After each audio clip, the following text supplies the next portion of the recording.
Que la paix et la grâce de notre Seigneur Jésus-Christ soient votre partage. Nous rendons grâce à notre Père pour la vie qu'il nous a donnée et l'opportunité qu'il nous donne de partager en ce jour. Alors aujourd'hui, nous allons commencer un nouveau thème. La particularité de cette série, c'est que nous allons plus vous laisser le temps de poser les questions. C'est-à-dire qu'on va parler moins et nous donnerons l'opportunité à chacun de nous, après chaque message, de poser des questions. Parce que le plus important n'est pas de vite courir ou de donner plusieurs enseignements, mais de comprendre. Alors rapidement, si vous avez vos Bibles, nous allons prendre l'épître de Tite, l'épître à Tite, donc Tite chapitre 2. Nous allons lire du verset 11 au verset 14. Car la grâce de Dieu, source de salut pour tous les hommes, a été manifestée. Elle nous enseigne à renoncer à l'impiété ou aux convoitises mondaines et à vivre dans le siècle présent selon la sagesse, la justice et la piété, en attendant la bienheureuse espérance et la manifestation de la gloire du grand Dieu et de notre Seigneur Jésus-Christ, qui s'est donné lui-même pour nous, afin de nous arracher de toute iniquité et de se faire un peuple qui lui appartienne, purifié par lui et zélé pour les bonnes œuvres. Amen. Bien-aimés, c'est important que nous comprenions ce que c'est la grâce, parce que de nos jours, nous trouvons de plus en plus cette confusion ou ce mélange entre les dispensations et surtout le mélange de la grâce et de la foi au milieu de l'Église en ce qui concerne la pratique et la vie que nous menons.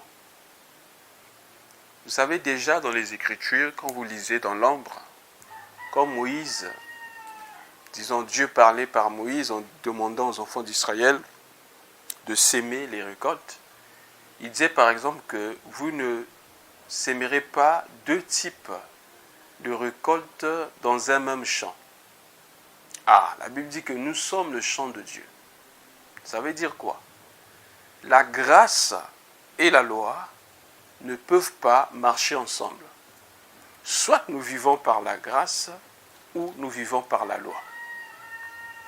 Nous voyons aussi, par exemple, dans l'Ombre, dans l'histoire d'Isaac et d'Ismaël, les deux enfants sont des enfants d'Abraham. Mais lorsque Sarah demanda à Abraham de chasser Agar et son fils, Abraham croyait que Dieu allait s'opposer à cela parce que c'était quand même son sang. Mais Dieu a dit à Abraham d'accorder cela à Sarah. En effet, c'était l'ombre des choses à venir pour montrer que l'enfant qu'il avait reçu de la chair, l'enfant qu'il a conçu par la chair, ne puisse pas demeurer avec l'enfant, c'est-à-dire Isaac, le fils de la promesse.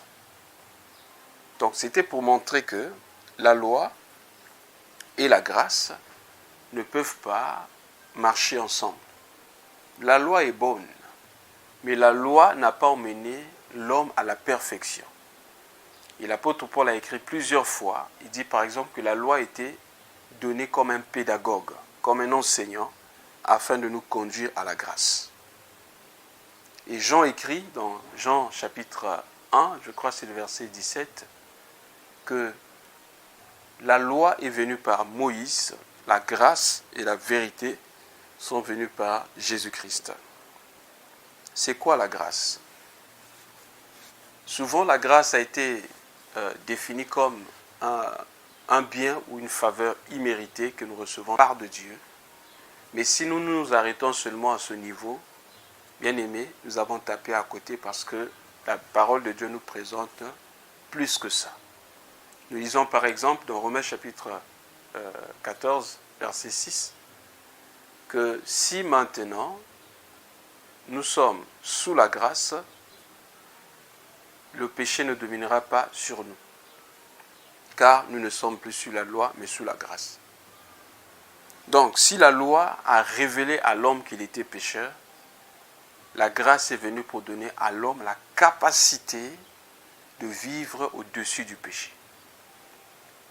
Comment pouvons-nous définir la grâce?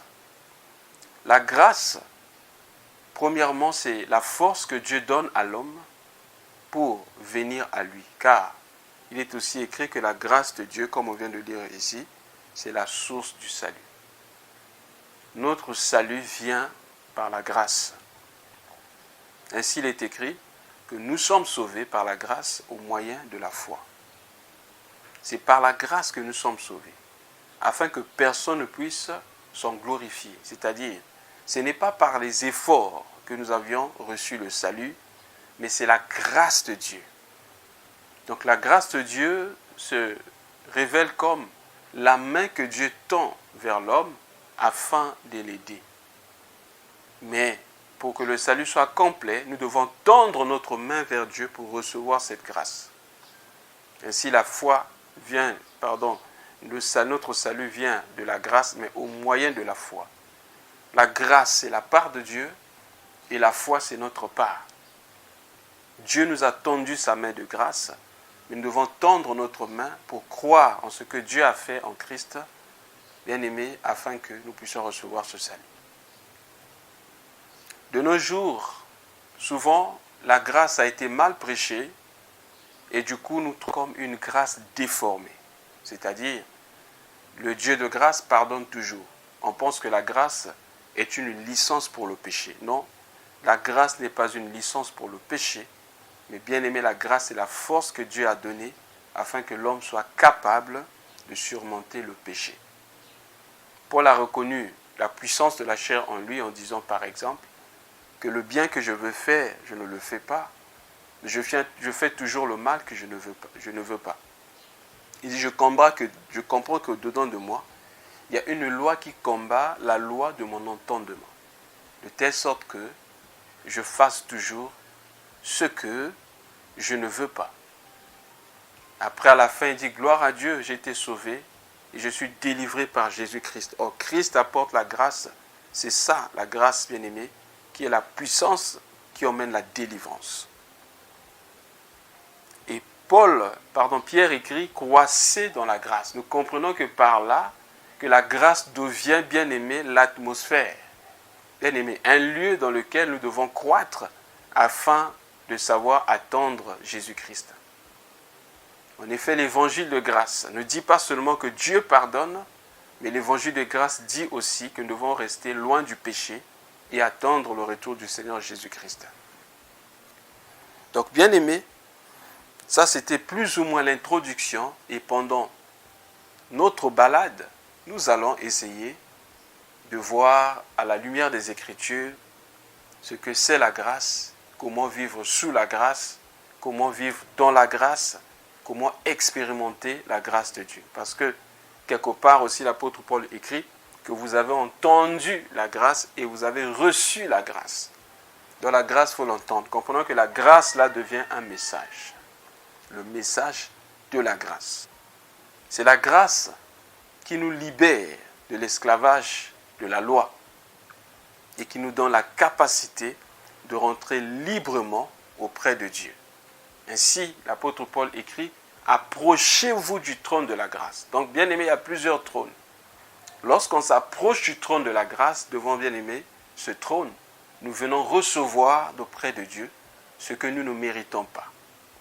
De plus en plus, il y a des messages prêchés disant aux gens de rappeler à Dieu leurs sacrifices, de rappeler à Dieu leurs offrandes, etc., comme si Dieu était rédévable. Donc là, on ne s'approche plus du trône de la grâce, on s'approche du trône de la récompense. Alors que les récompenses viendront, mais ce n'est pas bien aimé à ce moment. Ce n'est pas bien aimé le moment de s'approcher du trône des récompenses, mais nous nous approchons du trône de la grâce. Alors, l'apôtre Paul écrit à Tite en disant « La grâce de Dieu qui est la source du salut pour tous les hommes. » Bien-aimés, comme je disais, c'est la source du salut. Le secret du salut, c'est la grâce de Dieu. Et le salut ici, nous prenons d'abord le salut dans le domaine basique, c'est-à-dire rentrer dans le plan de Dieu, rentrer dans les voies de Dieu. Pour rentrer bien aimé dans les voies de Dieu, nous devons recevoir le Seigneur Jésus-Christ comme Seigneur et Sauveur dans notre vie. Lorsque nous lisons les Écritures, par exemple, on n'a pas vu les apôtres faire répéter des prières aux gens. Parce que c'est devenu monnaie courante. On fait répéter quelques mots de prière, on prête des mots à quelqu'un. Je viens à toi, etc. Je reconnais mes péchés. Et puis on dit aux gens, bon voilà, maintenant vous êtes sauvés, c'est fini, vous rentrez maintenant dans la vie de Dieu. Faisons très attention. Lorsque Pierre a prêché pour la première fois, le jour de la Pentecôte, la Bible dit, ces gens avaient le cœur vivement touché. Et quel était le message de Pierre? C'était la mort et la résurrection de Jésus-Christ.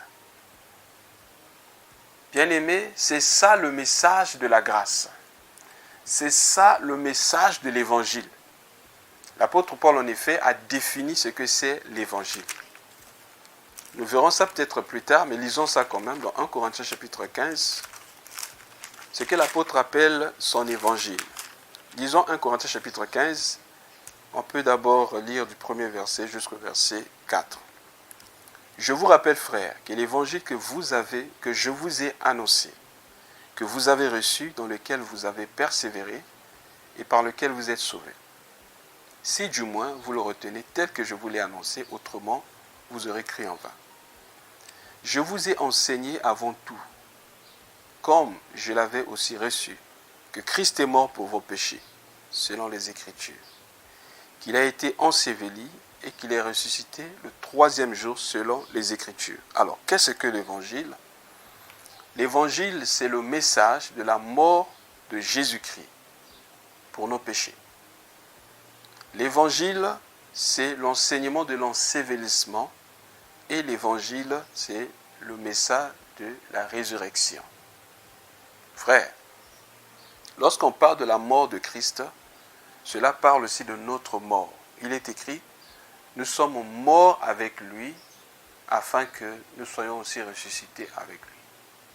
Si nous sommes morts avec Christ, ça veut dire quoi? Lorsque Christ est mort à la croix, nous étions en lui. C'est-à-dire que nous devons nous identifier à Christ par rapport à sa mort.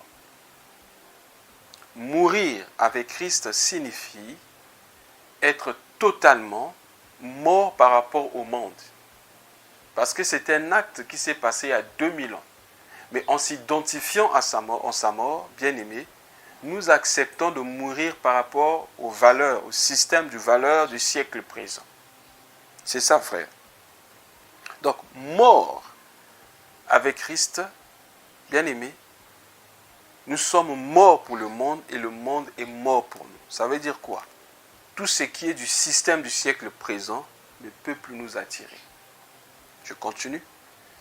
Il a été enseveli. Vous savez, l'ensevelissement, c'est ce qu'on appelle la momification. Lorsque il y avait un corps sans vie, on emballait le corps avec des bandes.